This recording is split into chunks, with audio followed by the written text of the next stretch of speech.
ನಮಸ್ತೆ ವೀಕ್ಷಕರ, ವಿರಾಟ್ ನ್ಯೂಸ್ ಚಾನಲ್ಗೆ ನಿಮ್ಮೆಲ್ಲರಿಗೂ ಸ್ವಾಗತ. ಜಾತಿ ಗಣತಿಯ ಜಟಾಪಟಿಯಲ್ಲಿ ಸಿದ್ದರಾಮಯ್ಯನವರಿಗೆ ಲಾಭ ಆಗುತ್ತಾ ಅಥವಾ ಡಿ ಕೆ ಶಿವಕುಮಾರ್ ಅವರಿಗೆ ನಷ್ಟ ಹೇಗಾಗುತ್ತೆ ಅನ್ನೋದನ್ನ ನಾವು ನಿಮಗೆ ತಿಳಿಸ್ಕೊಡ್ತಾ ಹೋಗ್ತೀವಿ. ಅದಕ್ಕೂ ಮುಂಚೆ ನಮ್ಮ ಚಾನಲ್ನ ನೀವು ಸಬ್ಸ್ಕ್ರೈಬ್ ಮಾಡಿಲ್ಲ ಅಂದರೆ ದಯವಿಟ್ಟು ಸಬ್ಸ್ಕ್ರೈಬ್ ಮಾಡ್ಕೊಳ್ಳಿ ಮತ್ತು ಬೆಲ್ ಬಟನ್ ಮೇಲೆ ಕ್ಲಿಕ್ ಮಾಡಿ. ವೀಕ್ಷಕರೇ, ಜಾತಿ ಗಣತಿಯಲ್ಲಿ ಸಿದ್ದರಾಮಯ್ಯ ಅವರ ಕನಸಿನ ಕೂಸು ಅಂತಲೇ ಹೇಳಲಾಗ್ತಾ ಇದೆ. ಅದನ್ನು ಸ್ವತಃ ಅವರೇ ಸಹ ಒಪ್ಪಿಕೊಂಡಿದ್ದಾರೆ. 1992ರಲ್ಲಿ ಸುಪ್ರೀಂ ಕೋರ್ಟ್ ಆದೇಶದ ಶಾಶ್ವತ ಹಿಂದುಳಿದ ಆಯೋಗವನ್ನು ಸಹ ರಚಿಸಿ ಕಾಲಕಾಲಕ್ಕೆ ಸಾಮಾಜಿಕ ಮತ್ತು ಆರ್ಥಿಕ ಸಮೀಕ್ಷೆ ನಡೆಸಬೇಕು ಎಂದು ಸಹ ಸೂಚಿಸಿತ್ತು.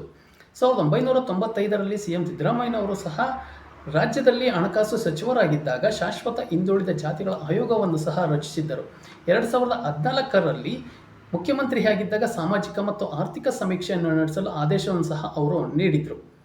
ಇದು ದೇಶದಲ್ಲಿಯೇ ಪ್ರಥಮ ಬಾರಿಗೆ ಪ್ರಯತ್ನವಾಗಿತ್ತು. ಈ ನಿರ್ಧಾರದಿಂದ ಸಿಎಂ ಸಿದ್ದರಾಮಯ್ಯ ಅವರಿಗೆ ಅನುಕೂಲ ವಾತಾವರಣವು ಸಹ ಸೃಷ್ಟಿಯಾಗಿದ್ದನ್ನು ನಾವೆಲ್ಲರೂ ಸಹ ನೋಡಿದ್ದೀವಿ. ಇನ್ನು ಕಾಂತರಾಜು ಆಯೋಗದ ಸಮೀಕ್ಷಾ ಸರ್ಕಾರದಲ್ಲಿ ಅವಧಿಯಲ್ಲಿ ಸಾಮಾಜಿಕ ಶೈಕ್ಷಣಿಕ ಸಮೀಕ್ಷೆಯನ್ನು ಸಹ ಮಂಡಿಸಲು ಮುಂದಾಗಿತ್ತು ಅನ್ನೋದು ಎಲ್ಲರಿಗೂ ಗೊತ್ತಿರೋಂಥ ವಿಷಯ. ಆದರೆ ಅದನ್ನು ಎಚ್.ಡಿ. ಕುಮಾರಸ್ವಾಮಿ ಅವರು ಸ್ವೀಕಾರ ಮಾಡಲಿಲ್ಲ. ನಂತರದ ಕಾಂಗ್ರೆಸ್ ಸರ್ಕಾರ ಆಡಳಿತಕ್ಕೆ ಬಂದ ಬಳಿಕ ಕಾಂತರಾಜು ಆಯೋಗದ ದತ್ತಾಂಶವನ್ನು ಆಧರಿಸಿ ಜಯಪ್ರಕಾಶ್ ಹೆಗಡೆ ಅವರ ವರದಿಯನ್ನು ಸಹ ಸಲ್ಲಿಸಿದರು. ಇದನ್ನು ಸಂಪುಟದಲ್ಲಿ ಅಂಗೀಕಾರ ಮಾಡಲಾಗಿತ್ತು. ಆದರೆ ಇದೀಗ 10 ವರ್ಷಗಳ ಹಳೆಯ ದತ್ತಾಂಶ ಎಂಬ ಕಾರಣವನ್ನು ನೀಡಿ ಸಹ ಕಾಂತರಾಜು ಆಯೋಗದ ವರದಿಯನ್ನು ಸಹ ಸಮೀಕ್ಷೆಯನ್ನು ಜಾರಿಗೆ ತಂದಿಲ್ಲ. ಬದಲಾಗಿ ಮರು ಸಮೀಕ್ಷೆಯನ್ನು ನಡೆಯುತ್ತಿದೆ. ಜಾತಿ ಸಮೀಕ್ಷೆಯ ಬಗ್ಗೆ ಸಾಕಷ್ಟು ಚರ್ಚೆಗಳು, ಪರ ವಿರೋಧ ವಾದಗಳು ಸಹ ನಡೆಯುತ್ತಿದೆ. ಹೀಗಿದ್ದರೂ ಜಾತಿ ಸಮೀಕ್ಷೆ ಸಹ ಸಿದ್ದರಾಮಯ್ಯ ಅವರಿಗೆ ಸಾಕಷ್ಟು ಲಾಭಗಳನ್ನು ತಂದುಕೊಡುತ್ತಾ ಎಂಬ ಸಹಜವಾಗಿ ಒಂದು ಪ್ರಶ್ನೆ ಉದ್ಭವಿಸ್ತಾ ಇದೆ ವೀಕ್ಷಕರೇ. ಇನ್ನು ಜಾತಿ ಗಣತಿ ಸಮೀಕ್ಷೆಯಿಂದ ಅಹಿಂದ ವರ್ಗಗಳ ಬಲವರ್ಧನೆಗೆ ಕ್ರೆಡಿಟ್ ಸಿಎಂ ಸಿದ್ದರಾಮಯ್ಯನವರಿಗೆ ಸಲ್ಲುತ್ತಾ ಎಂಬುದು ಪ್ರಮುಖ ಪ್ರಶ್ನೆಯಾಗಿದೆ. ದೇವರಾಜ್ ಅರಸು ಬಳಿಕ ಹಿಂದುಳಿದ ವರ್ಗಗಳ ಪರವಾಗಿ ಪ್ರತಿನಿಧಿಸುವ ನಾಯಕ ಎಂದರೆ ಅದು ಸಿದ್ದರಾಮಯ್ಯನವರು ಎಂಬ ಹೆಗ್ಗಳಿಕೆಗೆ ರಾಜಕೀಯ ವಲಯದಲ್ಲಿದೆ.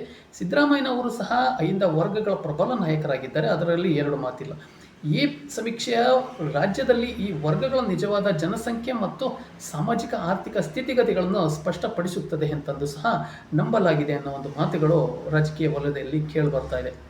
ಇನ್ನು ಜಾತಿ ಗಣತಿ ಸಮೀಕ್ಷೆಯು ಫಲಿತಾಂಶ ಅಹಿಂದ ಸಮುದಾಯಗಳಿಗೆ ಕಲ್ಯಾಣ ಯೋಜನೆಗಳು ಮತ್ತು ಮೀಸಲಾತಿಗಳನ್ನು ಸಹ ಒದಗಿಸಲು ವೈಜ್ಞಾನಿಕ ಆಧಾರವನ್ನು ಸಹ ನೀಡಬಹುದು ಎಂದು ನಿರೀಕ್ಷಿಸಲಾಗಿದೆ. ಇದು ಅಹಿಂದ ಸಮುದಾಯಗಳಲ್ಲಿ ಅವರ ರಾಜಕೀಯ ನೆಲೆಯನ್ನು ಸಹ ಮತ್ತಷ್ಟು ಭದ್ರಪಡಿಸಲು ಸಹ ಸಹಾಯ ಮಾಡಬಹುದು ಎಂದು ನಂಬಲಾಗಿದೆ.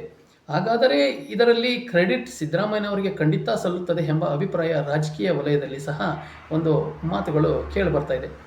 ರಾಜ್ಯದ ಪ್ರಬಲ ಜಾತಿಗಳಲ್ಲಿ ಒಂದಾದ ವೀರಶೈವ ಲಿಂಗಾಯತರು ಮತ್ತು ಒಕ್ಕಲಿಗ ತಮ್ಮ ಜನಸಂಖ್ಯೆಗಿಂತ ಮೀಸಲಾತಿಯಲ್ಲಿ ಹೆಚ್ಚಿನ ಪಾಲು ಪಡೆಯುತ್ತಿದ್ದಾರೆ ಎಂಬ ವಾದವಿದೆ.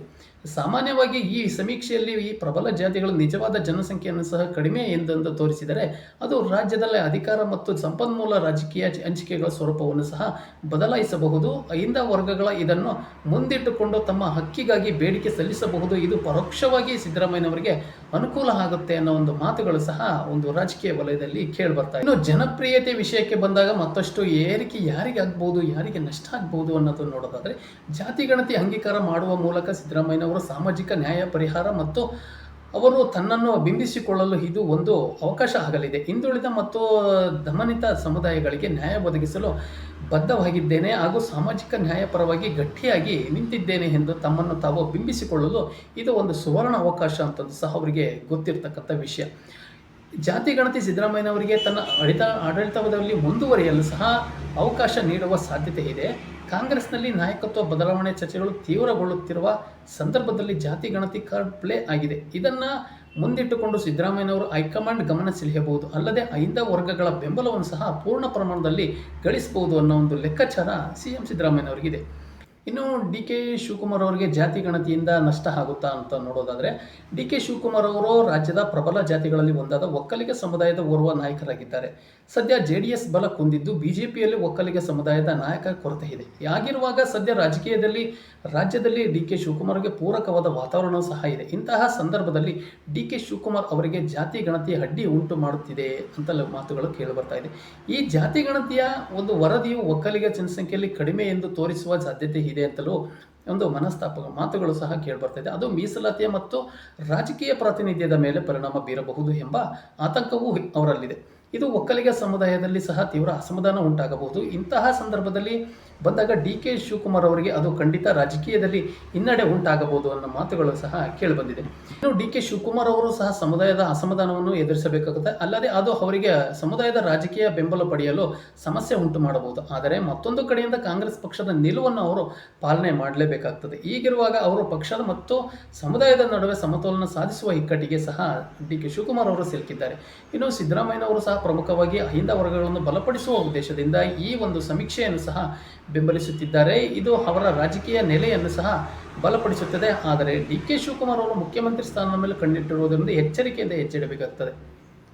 ಹೀಗಾಗಿ ಎಚ್ಚರ ತಪ್ಪಿದರೆ ಜಾತಿ ಗಣತಿ ಪರೋಕ್ಷವಾಗಿ ಡಿ ಕೆ ಶಿ ಅವರ ರಾಜಕೀಯ ಪ್ರಾಬಲ್ಯವನ್ನು ಕುಗ್ಗಿಸುವ ಒಂದು ಎಲ್ಲ ಸಾಧ್ಯತೆಗಳು ಇದೆ ಅಂತಲೂ ಹೇಳಲಾಗ್ತದೆ. ಪಕ್ಷದಲ್ಲಿ ಮತ್ತು ರಾಜ್ಯ ರಾಜಕೀಯದಲ್ಲಿ ಸಿದ್ದರಾಮಯ್ಯನವರ ಸ್ಥಾನ ಈ ಸಮೀಕ್ಷೆ ಬಲಪಡಿಸಿದರೆ ಮುಖ್ಯಮಂತ್ರಿ ಹುದ್ದೆಯ ಸ್ಪರ್ಧೆಯಲ್ಲಿ ಡಿ ಕೆ ಶಿವಕುಮಾರ್ ಅವರಿಗೆ ಭವಿಷ್ಯಕ್ಕೆ ಅದು ಹಿನ್ನಡೆ ಆಗಬಹುದು ಎಂಬ ಚರ್ಚೆಗಳು ರಾಜ್ಯ ರಾಜಕೀಯದಲ್ಲಿ ನಡೆಯುತ್ತಿದೆ. ಇದನ್ನು ಯಾವ ರೀತಿಯಲ್ಲಿ ಎದುರಿಸುತ್ತಾರೆ ಎಂಬುದು ಸಹ ಒಂದು ಕುತೂಹಲಕ್ಕೆ ಸಂಗತಿಯಾಗಿದೆ ಅಂತ ವೀಕ್ಷಕರೇ ಹೇಳಲಾಗ್ತಾ ಇದೆ.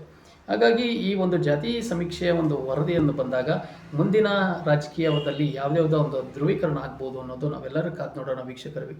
ನಮ್ಮ ಮಾಹಿತಿ ನಿಮಗೆ ಇಷ್ಟ ಆಗಿದ್ದರೆ ದಯವಿಟ್ಟು ನನ್ನ ಚಾನಲ್ನ ಸಬ್ಸ್ಕ್ರೈಬ್ ಮಾಡಿ ಮತ್ತು ಬೆಲ್ ಬಟನ್ ಮೇಲೆ ಕ್ಲಿಕ್ ಮಾಡಿ. ಧನ್ಯವಾದಗಳು.